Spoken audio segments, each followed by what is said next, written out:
Ladies and gentlemen, we ended the last episode with some gravitational difficulties. Apparently this is an extremely long sword. I can't reach up to the top of the quench tank. Funnily enough, that ended up being a normalizing cycle. Wasn't that useful? But holy mother of banana, do we have ourselves a nasty warp. Look at that.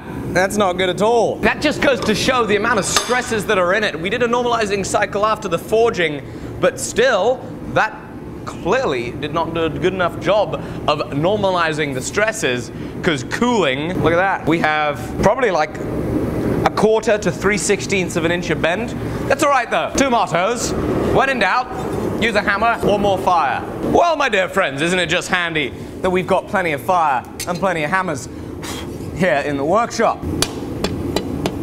I'm gonna take a wooden mallet here just so we don't distort anything too much. Try and hammer out some of that bend.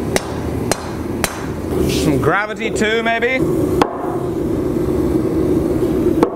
Oh, we do like some gravity. Oh, wrong way. Too much. Ah, not enough. Nope, too much. Yay, that's better. Now it's looking a little less like a bend here and a little more like a rapier. Oh, damn it. How did that happen? Okay, more heat. Always with the heating and the beating and the...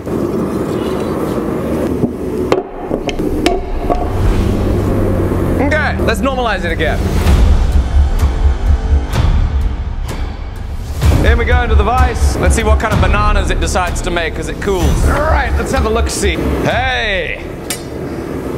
That's good. That one didn't bend. Try this. Oh, it bent. Hello. Oh, it's bent still. See if I can wrench on it a little bit without it snapping. Now we got it. Right. In for normalizing cycle number 2. Okay, normalizing cycle 2 or 3 or whatever. I can't count. It's bananaing again. Well, hey. It looks straightish this time. So, we're gonna go for one last normalizing cycle, and then it is indeed time for the quench. I'm gonna make sure I stand up high enough this time. Ugly dougly. There's our last normalizing cycle. Right, I think we'll be able to reach from there. Gravitational difficulties avoided, of course. We could have gripped sideways and lower down with a pair of vice grips. But I want to make sure that if this flashes up, oh, by the way, don't do this at home. This quench tank is too small, so the oil will overheat far too readily. And so it means the likelihood of there being a problem is increased. Frankly, never follow my advice. Very dangerous. Wait. If you don't follow my advice about not doing this at home, that's probably a problem. Anyway, ladies and gentlemen, it's now time for the hardening.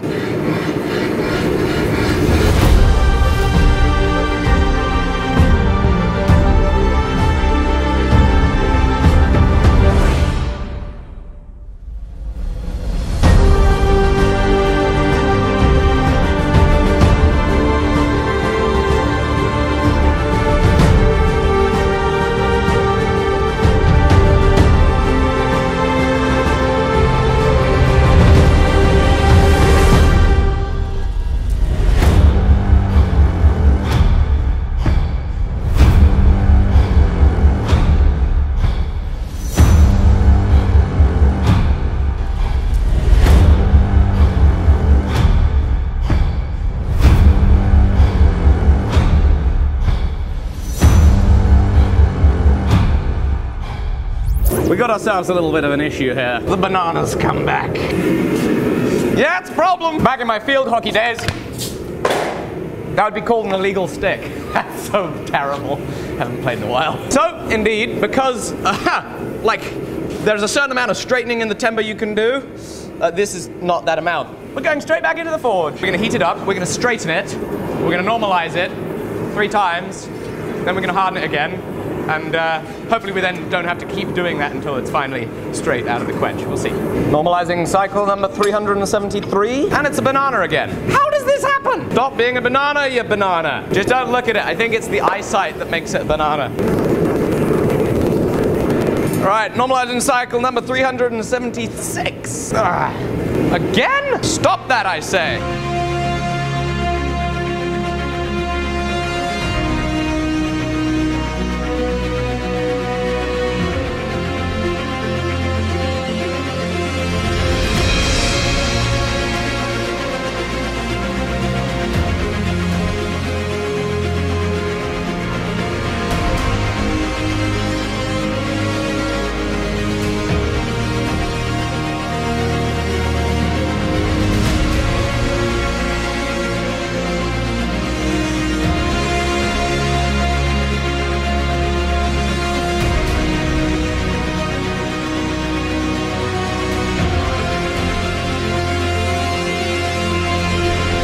Okay, so, oh, no.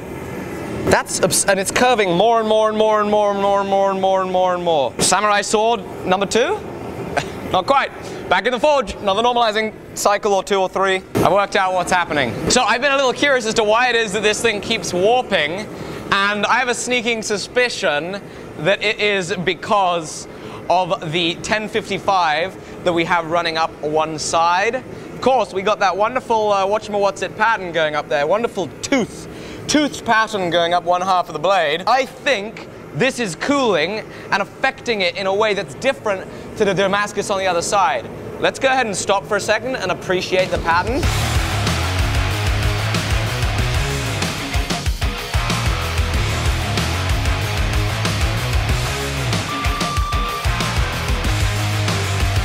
So I think that steel is making this warp. It would make sense, because I think it's been warping in only one direction in all our normalizing cycles and in all our hardenings there. I have an idea, I have an idea, I have an idea. We're gonna normalize this, but first we're gonna bend it in the opposite direction.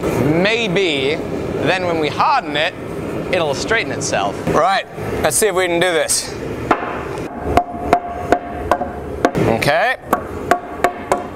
Make sure it's straight this way. We've got our preform there. Let's lock it in here and let it cool.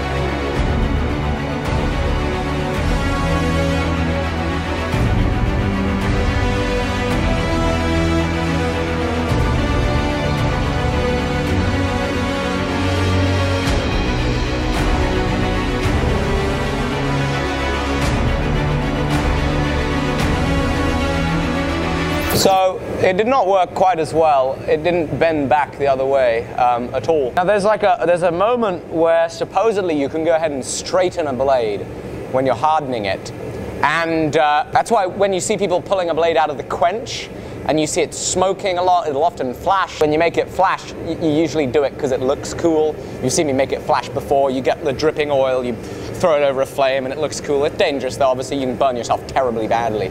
Wouldn't recommend it. But there's that period, there's that period for a couple of minutes, I believe, I don't know, where it's like, it's able to move on you even though you're hardening it. Jamie, could you loosen that vise real fast? This thing's like actually straightened. And holy moly, I was able to take that thing, throw it in the vise, and gently apply some pressure to it, and I felt the steel go soft. I felt it go soft, and I felt it give to the direction that I was tweaking it. So we might get lucky on this bad boy. Aside from the fact that I can see the tip curving away from me. So as it's cooling, like that tip is still moving.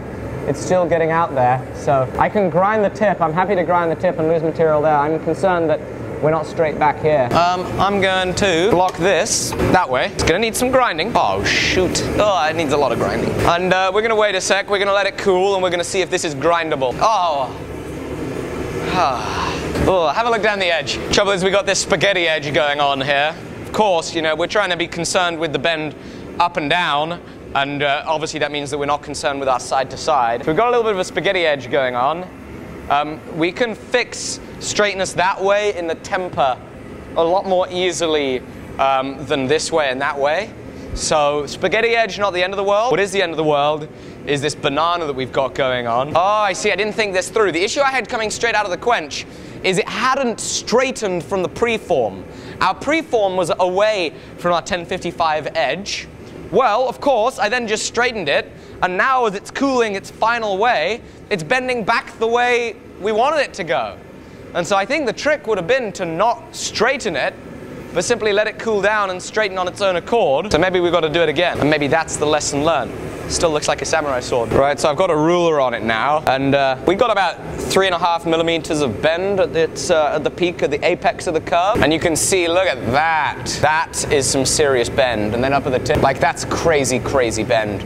Completely unacceptable. That's completely unacceptable. It's still bending. I think that gap is still increasing as it's cooling. Unbelievable, right? Well, you know they say third time lucky. My rule of thumb anyway just so happens to be fourth time lucky. So back into the fire we go.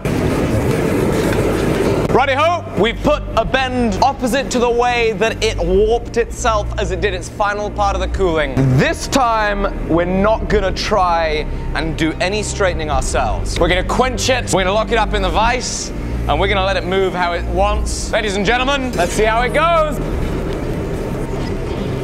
Here we go, here we go, here we go. Come on, this time, this is the one. Here we go! All right, let's have a look at it. Right, it's still just as curved. I wonder if this time, however, it will straighten. Fingers crossed. Doesn't look like it's gonna straighten. This looks like a ridiculous idea. Hope it does. Come on. Is it doing it? I'm gonna turn it around the other way. All right, let's have a look at this thing. It's been there a while. Oh. It's still bent, but that is straightened. Good deal. It's still a lot bent. I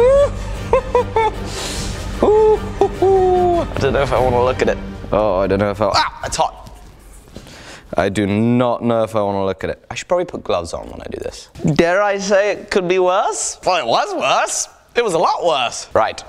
Decision time. The issue is, it did not straighten as much as I anticipated. It straightened almost all the way there. Is it straighter? Like, is it still straightening? No way! What? What the? This is freaking magic! No. Is this, it's getting straighter still? Oh, wait. I don't think it is. I don't think it's getting straighter. That was embarrassing. Cool down one edge. Now, I'm not one to get my hopes up or anything. I tell you what, though, we can work with that. Oh, okay. I think it's still straightening. I mean, like, that's better than it was 5 minutes ago. We can work with that. We're out like an 1/8 of an inch. We've got an eighth of an inch of bow. Yes, I almost did throw this out of my hand. We've got an 1/8 of an inch of bow. We can work with that, and we will. Full time, we got it. And how are we looking on the older hardness? Oh, baby! We have one hard blade. You know, I still think we're gonna be able to make a pretty cool rapier. So it's hardened, and it being hard is great, but it could snap.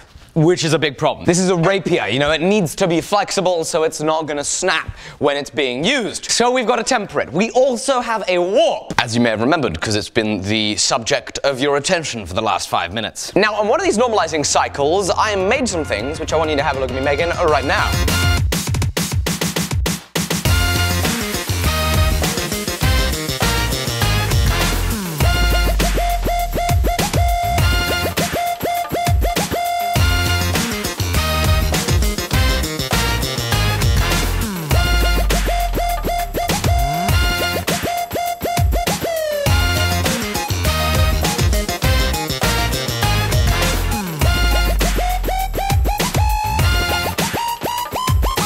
And so here they are, all 10 of the pieces. We used our little 13.5-degree angle tool that we made a couple of parts ago and was able to very quickly machine out the right angles for the blade. Now, why did I make these? I made these because we have this, and we used this to make sure that when we tempered our Scottish claymore, we were able to keep it straight in the temper and to use it as a heat sink so that in the temper, we were not going to overheat any areas of the blade too much. 2 pieces of 1x3 steel, and we got some bolts in it. My hope is we can stack these along the inside and clamp the cross-section of the blade properly so that it is straight when we go into the heat treat along its flat axis. And I wonder if there's a way that we could shim or push some of these in order to actually straighten it along the way that our blade is bent. It would appear that, holy guacamole, the sword got straighter. It's still straighter than it was the last time we looked at it. By about another 1/16 of an inch. We're a 1/16 of an inch bent. Oh, baby, yes, please. Oh, we can deal with that. We can deal with that just fine. Woo! Okay, so yeah, major stresses avoided. However, we are still a little wiggly over here. In fact, how wiggly? about an 1/8 of an inch high up top. I'm gonna go ahead and mark with some chalk, just so we know that's where it is. We're gonna set this in our jig and lay the pieces over top and clamp this together. That warp during the temper should indeed disappear. We hope. Again, I don't know what I'm doing. Complete beginner. Right. Jolly good. Now, this could obviously be engineered in such a way, if one was to spend more time, you could have dowel pins to make sure that you gently set it on nice and neatly. This could also have a means of indeed straightening that warp that we have this way. You could have set screws from the underneath to straighten the warp this way, and it could be a really, like, technical thing, super useful if it necessitated it, but, you know, for now, what I'll just do is I'll go ahead and throw this puppy on there. Line her up good, there we go. And the next steps are, bolt it down. I'm gonna grind off the scale and the former temper colors so that we can see the temper colors form. We're gonna light the forge and we're gonna go into it and we are gonna temper this whole block at once and hopefully not overheat the steel.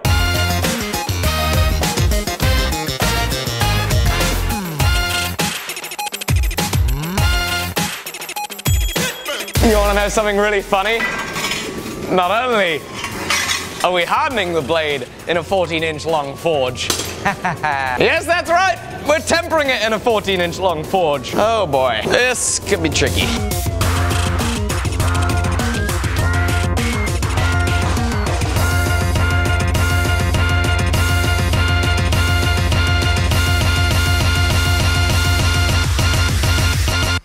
Hey, you want to see something cool? 166, 185, 190, 203, 212, 216, 220. Get the joke? It's actually pretty hot. And you want to know the best part? 250 degrees Celsius, something like that. That's about perfect for a rapier. This ridiculous tempering method has worked. We've got 250 degrees, like unbelievable. Temper a sword clamped like this. I know I did it on the Claymore, but it's still shocking to me. So, I have, as you saw in the time lapse there, we went back and forth, we took it out, and then I went back in again. Obviously, this is completely unideal. Ideally, this would want to be held at like 2 hours at this temperature, but I think we're going to be just fine and get the flexibility we need. Look at those temper colors, pretty consistent. It's a little hotter here and a little hotter there, but we got a nice deep straw here, which is very evident of the 250 degrees Celsius temper. So, I'm excited. I'm going to set that right there. And I dare say, we can call that tempered. And I didn't even lose my... temper. Right, let's crack her open and have a look. See if we straightened it. Got a beautiful dark straw on it. Got a little hot here and a little hot here. Starting to approach a purple. You know, for something like this that we want to be really flexible, I'm not concerned if... as I suspect, it is the same on the sword. Okay, so one thing I didn't mention is I took some bits of copper and I used the copper, 1mm copper, to just ever so slightly shim this in the direction that it would hopefully straighten the bend that we have this way. And you know what? That's really not too bad at all. We can work with that. We can grind that. Any of the wiggle that is there, which is minimal, we can grind that down so easily. And I tell you what, in terms of bend along that edge that we've been so concerned about, really, really minimal. Well within what it is that I can grind. And this should, oh yes, this should be very nice and flexible as it is. And hopefully it's not gonna snap when it's doing its swording. So of course, as you're likely familiar, the next step is going into the grinding room. And we got a lot of grinding to do. We left this thick in the heat treat, nice and thick on the edge. The thickness here, we're about at kind of 9mm or so, 8mm maybe. We're gonna make sure to keep measuring as we go to make sure we got a consistent taper down it. You'll notice I've got some white paint marker on it, and those lines are signifying and telling me where it is that we're high, where there's a little wobble out, where we need to grind more. Because my strategy is going to be grind the high spots and then even evenly grind everything. Of course, taking care to make sure that as we are evenly grinding everything, it's still staying straight. But first, we're going to get down the high spots. You'll notice I'm putting nitrile gloves underneath some cut-resistant gloves. That way, my hands are not going to be in the water, because now that this is heat treated, we mustn't overheat it. Otherwise, we're going to ruin that temper. We're going to lose the temper. And so I'm going to be using a can of water to cool the blade over a 5-gallon bucket as we go. And of course, you've got to be careful with gloves to not get them pinched, because that's a great way to lose fingers. So lots of folks don't like using gloves at all. I'm also going to put my powered respirator on so that we can filter out all the grinding dust, because that stuff is super dangerous and it's so much worse than you could possibly imagine. Nice thing about this, it means I get my head covered, it means I get my face covered, and it means that I'm breathing fresh air. Got my hearing protection on it. I've recently added to the description underneath all the videos that we're posting from now on some Amazon affiliate links. So if you've got stuff that you want to buy on Amazon, and if you want to see some of the things that I like, such as this, the camera gear that this is being filmed on, a tourniquet, because you should have a tourniquet when you're in the shop, links down below. That's a great way to support the channel, and a great way to make sure that you keep yourself safe. There is also a link there to my favorite half mask respirator, which you should definitely buy from that link if you don't want to go for one of these. Let's get straight to it.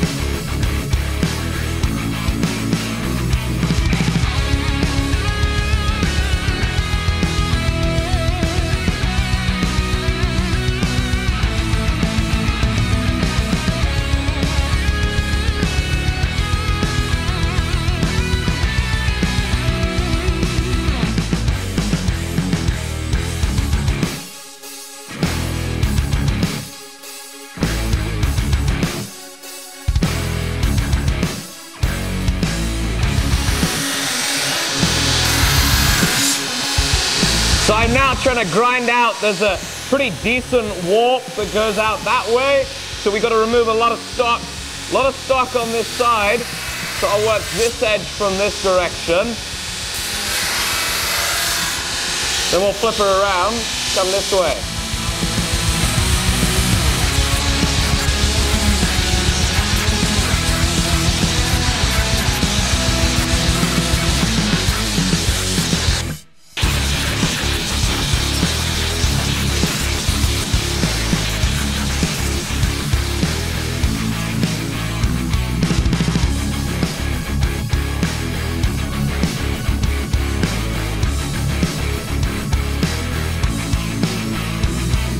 So we've been making good progress here on the grinds. As you can see, we've been grinding here, we've been grinding a lot up here, we've been grinding a lot here, not a lot at either end. Obviously, that is because we have an ever so slight warp in this direction. Now, what I have been doing is I've been setting up these wooden blocks, and as you've seen, I've been clamping down on them here with a clamp here in the T-slot. And in fact, at one of the larger warps that we had up here, I took a torch and did a very light heat, literally to the tempering temperature. So I only heated it up to about 200 degrees Celsius, and with the pressure applied, it got out a little bit of the warp. One of the biggest things that I was battling in the warp was a warped tang. It's now much, much straighter. But something I always wonder is just how straight swords were historically, because, you know, I've got wonderful straight and flat surfaces to work off and reference off of to let me know, you know, oh, it's, you know, if I go down here and have a look, it's not quite straight. There's a little bit of a bow there. There's a little bit of a bow here where I can see, you know, a 1/16 of an inch of light. But historically, I wonder